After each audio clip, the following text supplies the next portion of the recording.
कि हमारे गुरुजी कहते हैं, एक भक्त कह रहा है व्हाट्सएप पर, ऑफिस में मैसेज गया होगा तो वहां से आशीष जी के पास में पत्र आया, तो उसमें उस मैसेज में लिखा है कि हमने जिन गुरुजी से गुरु दीक्षा ली है, गुरु मंत्र लिया है, वो गुरुजी कहते हैं कि भगवान से कभी कुछ नहीं मांगना चाहिए।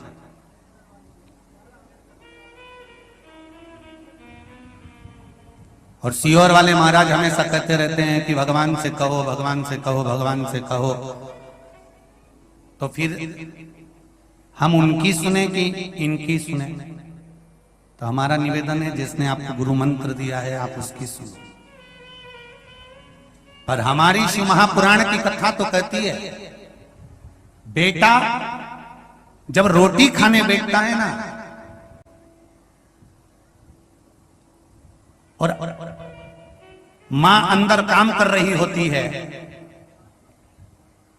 और बेटा जब रोटी खाने बैठता है और रोटी खाते खाते बेटा आवाज लगा कर कहता है, मम्मी, मां आई, आज दाल अच्छी बनी है, एक रोटी और लाओ मां, आज अमरस अच्छा बनाया है, लोंजी अच्छी बनी है, एक रोटी और लाना मां। मां दौड़ कर रोटी ला कर देती है। मां बेटे की थाली में 4 रोटी एक साथ कभी नहीं रखती। पत्नी में और मां में जमीन और आसमान का अंतर होता है। पत्नी पति की थाली में पहले ही 2 रोटी रख देती है, और मां अपने बेटे की थाली में कभी 2 रोटी नहीं रखती, वो एक ही रखती है। क्यों? क्योंकि बेटा मुझे पुकारे और कहे मां एक रोटी और लाना, तो मां का चेहरा प्रसन्न हो जाता है, रोटी परसने के लिए भाग जाती है। पत्नी पति की थाली में 2 रोटी रख रही है क्योंकि बार बार देने जाना पड़ेगा, इतनी देर मेरा व्हाट्सएप छूट जाएगा। और मां बेटे की थाली में 1 रोटी रखती है कि बेटा बार बार मुझे पुकारे, बार बार मुझे बुलाए, और बेटा मुझे बार बार बुलाएगा, बेटा मुझे बार बार पुकारेगा, तो मां खुश होकर उसको दाल देने जाएगी, उसको रोटी देने जाएगी। बेटा खुश होकर मां को पुकारेगा, मां दौड़ कर आएगी और भोजन देने का प्रयास करेगी। वो मां होगी। बस उसी तरह शिव महापुराण की कथा कहती है, जैसे एक मां का नाम लेकर बेटा बार बार पुकारता है और मां उसको बार बार देती है, उसी तरह जब संसार में जन्म लेने वाला मनुष्य मेरे देव अधिदेव महादेव को पुकारता है, तो महादेव भी बार बार आकर देकर प्रसन्न होता है। वो में आप में से कितने लोग हैं जो शंकर जी के मंदिर में जाकर चंदन की 3 उंगलियां शिवलिंग पर घुमाते हैं? घुमाते हो ना शिवलिंग पर 3 उंगली? तो ये 3 उंगली घुमाने का फल क्या है?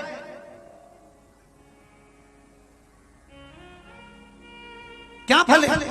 इस शिवलिंग पर ये 3 उंगली घुमाई जाए तो इसका फल क्या है? तो आपको लगेगा भगवान शंकर को त्रिपुंड लगाना है। बोलो सही है गलत है? आप तो यही सोचोगे ना कि शिव जी को त्रिपुंड लगाया गया है, पर नहीं। शिव महापुराण की कथा कहती है, इसमें आप अगर विद्धेश्वर संहिता को या पार्वती खंड को निकालोगे, या आप स्कंद पुराण का या लिंग पुराण की कथा को उठाकर देखोगे, तो उसमें वर्णन आता है, जब कोई पुरुष, नारी या बच्चा अगर चंदन लेकर गया है, अष्टगंध लेकर गया है, या जल चढ़ाने के बाद चंदन भी नहीं है, अष्टगंध भी नहीं है, लाल चंदन भी नहीं है, और मात्र उंगली से 3 लाइन खींचता है, उसका मतलब त्रिपुंड लगाना नहीं होता। उसका मतलब होता है कि उसने एक पार्थिव शिवलिंग का निर्माण कर पूजन कर ली है। यह फल प्राप्त होता है, उसका फल ये प्राप्त होता है।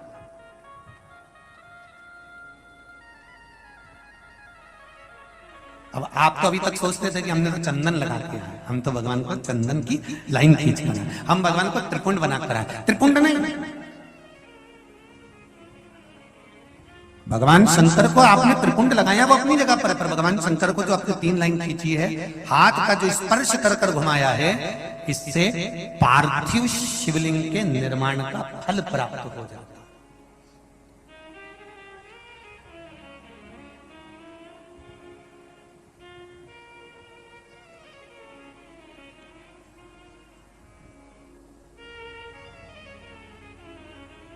विशेष जब कामना रहती है, विशेष कामना, आज आपका मन कर गया 108 चावल के दाने मेरे को शिव जी को चढ़ाना है। 108 चावल के दाने मुझे आज शंकर भगवान को चढ़ाना। विशेष आज आपके मन में कोई मनोरथ बड़ा है, कोई कामना बड़ी है और बाबा से आपने विनती करी कि मेरा ये कार्य अटक रहा है, आप पूरा करोगे, मुझे विश्वास है। 108 चावल के दाने चढ़ाना है। आपने चंदन लगाया, हाथ की हथेली पर 108 चावल के दाने जो घर से गिनकर लेकर गए हो उसको हथेली में रखा। एक एक चावल का दाना नहीं चढ़ाया, हथेली में रखकर जो विशेष कामना, जैसे किसी कर्मकांडी ब्राह्मण से पूछा जाए पूजन होने के बाद में विशेष अर्घ दिया जाता है, विशेष अर्घ।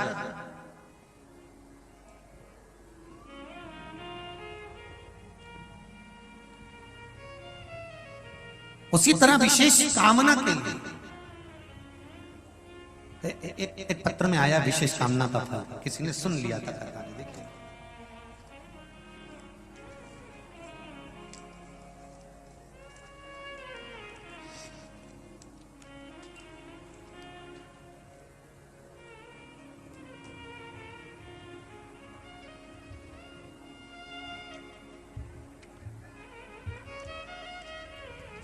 शादी की पत्रिका भी भेजी, तुम इतने सारे मत चले जाना हो।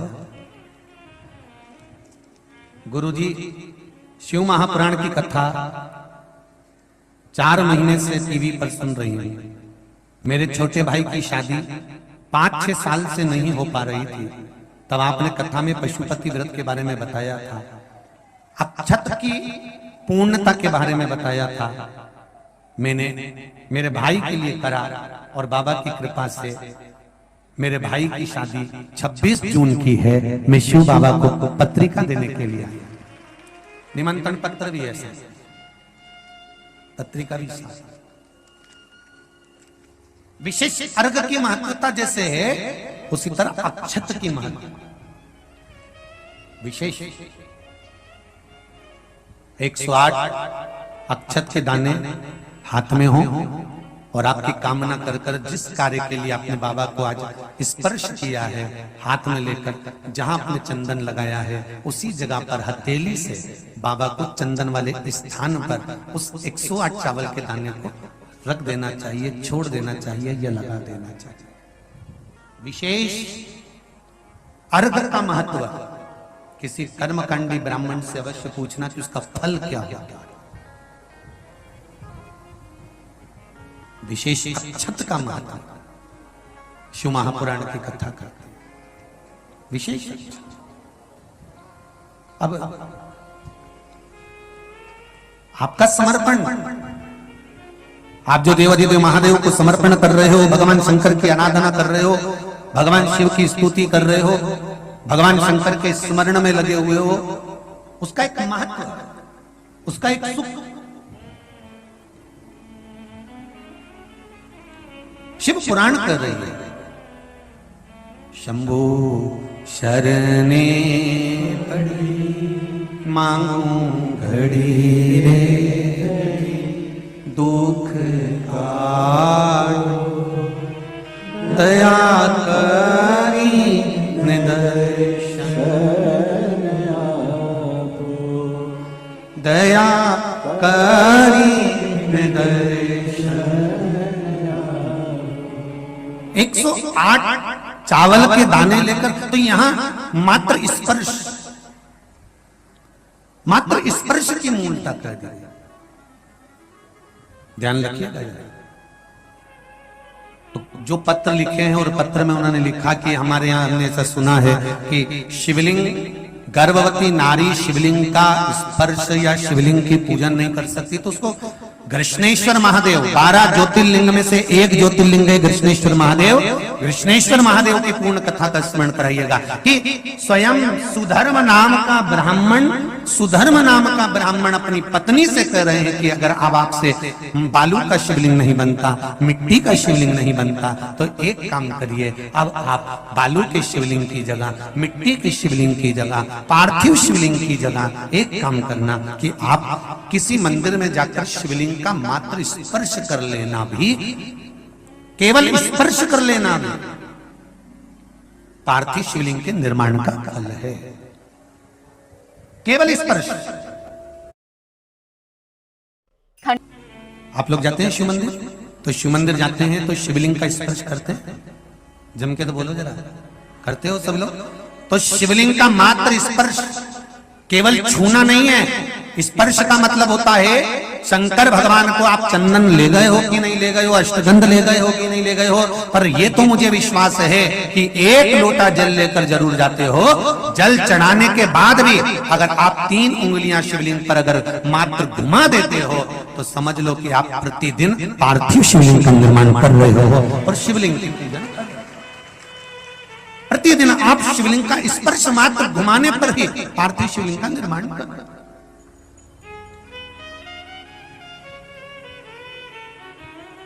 अब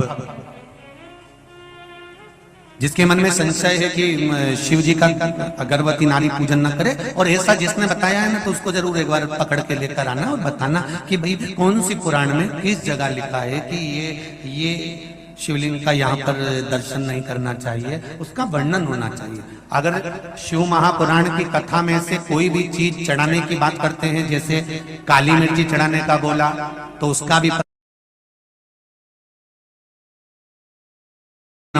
शिव महापुराण में है, आप छाट सकते हो, निकाल सकते हो, देख सकते हो।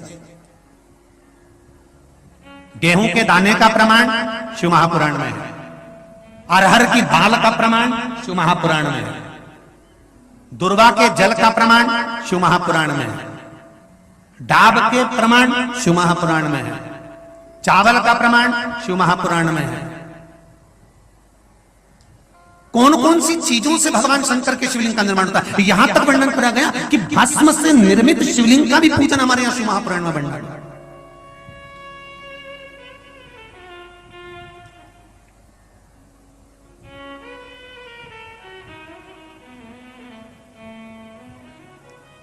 आप शंकर की आराधना में जितनी भी चीजें व्यासपीठ से अगर श्रवण करते हैं तो उसका स्मरण आपको रहना चाहिए, उसका स्मरण रहना चाहिए।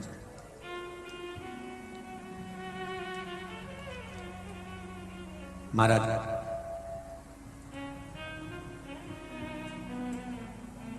गर्भवती नारी भी शंकर भगवान के मंदिर में जाकर उसका स्पर्श शिवलिंग का कर सकती है, किसी को रोक नहीं है। उसका फल क्या मिलता है वो भी स्मरण कर लीजिए। घोषमा को बेटा हुआ, सुधर्म ने कहा कि इस बेटे को तुम सुदेहा को दे दो, उसकी संतान नहीं है, जब तुम्हें एक पुत्र हो गया है तो दूसरा भी हो जाएगा। उन्होंने सुदेहा को दे दिया।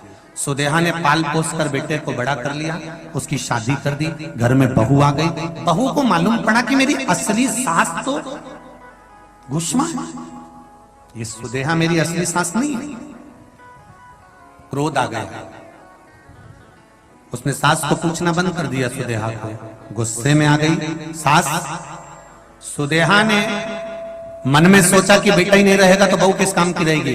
बहू गई थी मायके, सुदेहा ने अपने बेटे के टुकड़े टुकड़े कर कर कपड़े में बांध कर तालाब में फेंक दी। अब देखिए, गर्भवती नारी अगर शंकर का स्मरण करती है, पूजन करती है, तो उसके बालक पर कितना फल मिलता है, ये शिव महापुराण की कथा कहती है। तो जिसने आपको कहा कि गर्भवती नारी को शिव जी का स्पर्श नहीं करना चाहिए, उसको ये पूरी कथा सुनाओ कृष्णेश्वर महादेव। बेटे के टुकड़े कर कपड़े में बांधकर तालाब में फेंक दिया। घोषमा शिव जी के शिवलिंग का निर्माण करती थी और पार्थिव शिवलिंग का पूजन कर कर शंकर भगवान का विसर्जन करने जाती थी। आज घोषमा के मन में आ गया, मेरे बाबा शंभु, हे भोलेनाथ, त्रिकालदर्शी, कैलाशी, अविनाशी प्रभु, बेटे को बहुत दिनों से नहीं देखा, जिस बेटे को गर्भ में रखा था और आपकी पूजन करी थी, मेरा बेटा वो नजर नहीं आ रहा।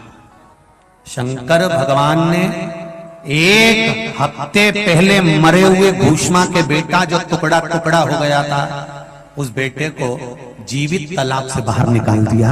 ये गर्भस्थ नारी की शिव आराधना का फल।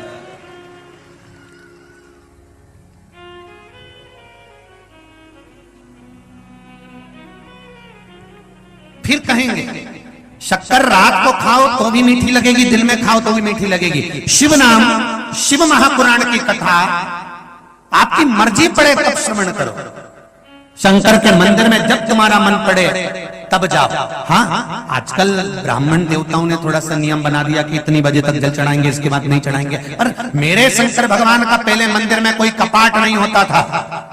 शिव जी का जो मंदिर होता था उसमें दरवाजे का कोई काम नहीं होता था। मेरा शंकर तो अड़भंग है, उसके दरवाजे पर कपाट नहीं है, उसके मन में कपट नहीं है, और उसके भक्त के मन में झंझट नहीं है। ऐसा मेरा